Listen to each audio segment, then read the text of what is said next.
Debutantes. Recently I asked all of my wonderful subscribers and viewers what they would most like to see from me in 2016, and some of my most requested videos were cooking recipes. So today I'm going to show you how to make this delicious Chicken Divan recipe. It's super easy, it's great to use with leftover chicken, so let's go ahead and get started.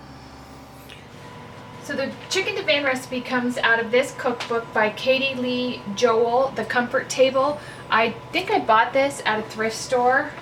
So here's the recipe all set up, and I'm putting on this nice recipe stand that one of my beautiful subscribers gave me. I cannot remember her name, so forgive me, but sometimes I can't remember my own name these days. So here's the recipe, Chicken Divan. We're going to go over the ingredients. You need a large bunch of broccoli, trimmed and cut into bite-sized pieces. Now she says to boil it, but I went ahead and steamed it in my Pyrex pan because I'm going to make the casserole right in this dish. So I just boiled it, I put some water, put the lid on it, 4 minutes in the microwave, and now step one is done. You put the broccoli on the bottom. We need 3 tablespoons of unsalted butter. I don't have unsalted butter, so I'm using salted butter. 3 tablespoons of all-purpose flour. For the new cooks, the tablespoon is the big spoon. 2 cups of low sodium chicken broth. I am using unsalted chicken broth for this. 1 shallot minced, and here's what it looks like. This is a shallot for all of my new cooks. I think there might be 2 bulbs in here. This is a type of onion. Maureen did buy this once thinking it was garlic, so I figured I'd show everyone. This is a shallot, and you want it minced up. So we're going to do 3 tablespoons of medium dry sherry. I'm just using sherry cooking wine, and I have it measured. I only dirtied up all these dishes for my fine subscribers. Normally I just I don't do the mise en place. If you watch America's Worst Cooks, I just kind of do it as I go. So this is all just for y'all. A teaspoon kosher salt. Again, I don't have kosher salt. I'm just using regular old salt. Half a teaspoon freshly ground pepper. I'm using pepper right out of my salt shaker. This would be my 1 tablespoon of fresh lemon juice. It freshly came out of my refrigerator. So I have half a cup of sour cream, half a cup of grated Parmesan cheese. Now, it does say to separate it. So I use a 1/4 cup. This gets mixed in the sauce, and then this 1/4 cup of shredded Parmesan will go on top. I just think this will look a little bit better with the finished product, but I do have a half a cup of Parmesan cheese. We're going to need 1.5 pounds of boneless, skinless chicken breast. I'm going to show you a quick tip on how to shred this in my handy dandy new mixer. And then last but not least is 1 cup of dry breadcrumbs. I usually like to use panko breadcrumbs, but I'm out of those, so I'm just using regular old breadcrumbs. So let's go back over to the chicken. And if you can see, I just have whole chicken breast in this bowl. This is a great recipe for leftover chicken.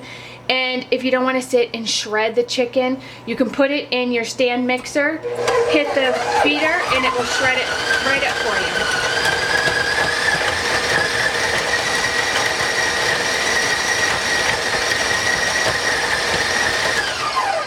Alright, so this is the first time I use my mixer, y'all. So you can see in the bowl, dear, if you'd show that most of it's shredded. I'll probably do a little bit of extra shredding by hand, but this saves a whole lot more time than doing that by hand. So now we have that ready to go. So our first step, it says, is in a medium saucepan on low heat. You need to melt the butter. And y'all comment down below on my husband's wonderful filming skills. He's helping me out today, so I didn't have to set up the tripod. So I'm just going to throw that butter in the pan. I did preheat my oven to 325. That is that horrible buzzing you hear in the background. My stove is convection. It has a fan, and it's louder than my dishwasher, just for the record. So we're going to melt the butter over low heat and stir in the flour. Basically, you're making a roux or a white sauce with this. So we're just going to melt this. Alright, so the butter is completely melted, and we're going to add the 3 tablespoons of flour. And it says to cook for 3 minutes, and this is really to cook the flour so you don't have a ugly flour taste in there. So we're just going to go ahead and cook this for about 3 minutes. And you want to kind of, keep your eye on it and stir it up. So after 3 minutes, we'll show you the next step.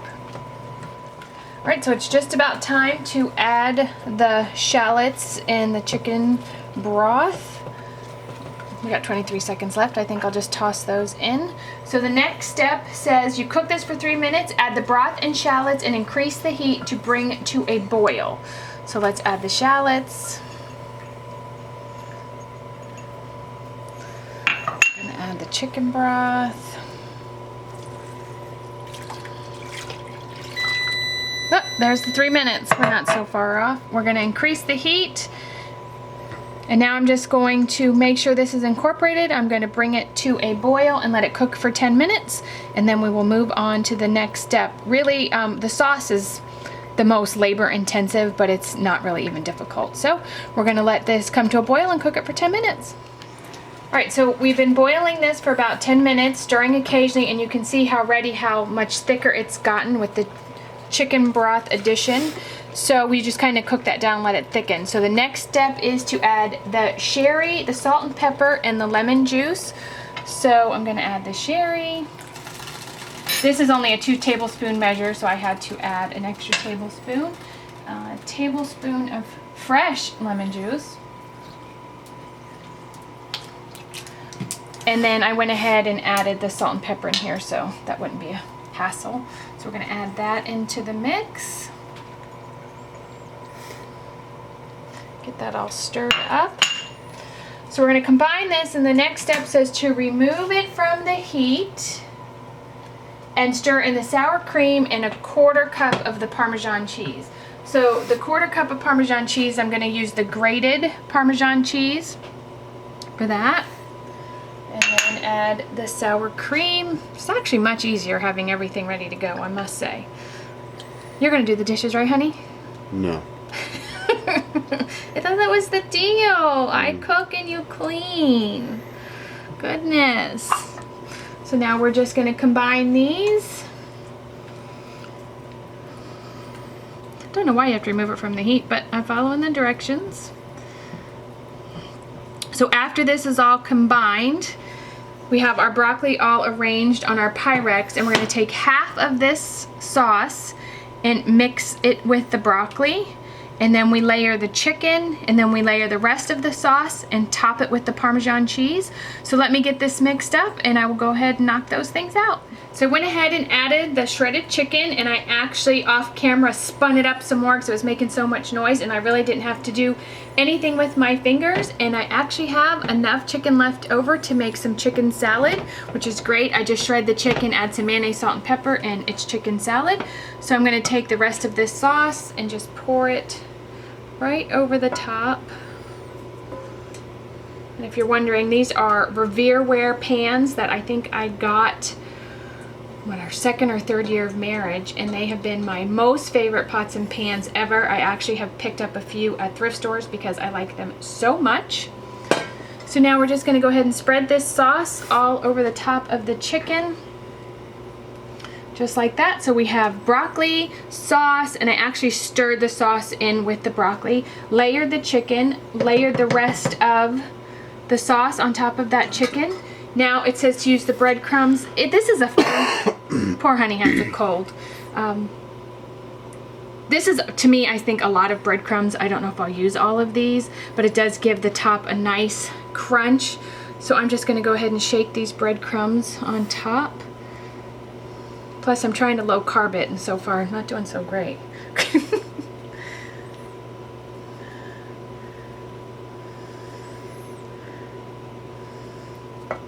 So I probably use less than half a cup of the breadcrumbs. If you like breadcrumbs, you can, of course, add more. But now I got it stuck to my hand. So now this is why I use the shredded parm for the other 1/4 cup. I just think this will brown nicer, and it'll look prettier when it comes out of the oven. So just going to shake some of this right on top. So basically now the dish is done. It's going to go in a 325-degree oven for 20 minutes. After that 20 minutes, you turn your broiler on for 1 minute just to brown the top. And Pyrex is not supposed to go under the broiler, but I risk it for the 1 minute because I love the way this pan looks when I serve dinner. So 20 minutes at 325. All right, guys, so you can see it's done. That 1 minute of broiling really browned everything up super nice. So I'm gonna go ahead and serve up a little piece. But also, all I do with this recipe is I serve it with a little green salad because it has broccoli in there. And since nobody likes the same things on their salad in this house, I kind of do it salad bar style.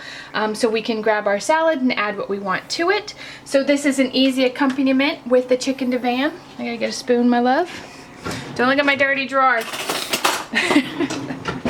All right, so this is what it looks like when it comes out. Look at all that creamy goodness with the broccoli and the chicken. Nice crunchy breadcrumbs. Mmm. All right, honey, you guys sit down so you can taste it. All right, moment of truth. Honey's gonna taste it. Very good. Very good, or just kind of good? No, it's very good. We've actually made this with frozen peas because I didn't have broccoli and it was just as tasty. So our Chicken Divan recipe gets 2 thumbs up. Let me know if you try it. Please subscribe if you have not, and I will see y'all next time. Bye, guys.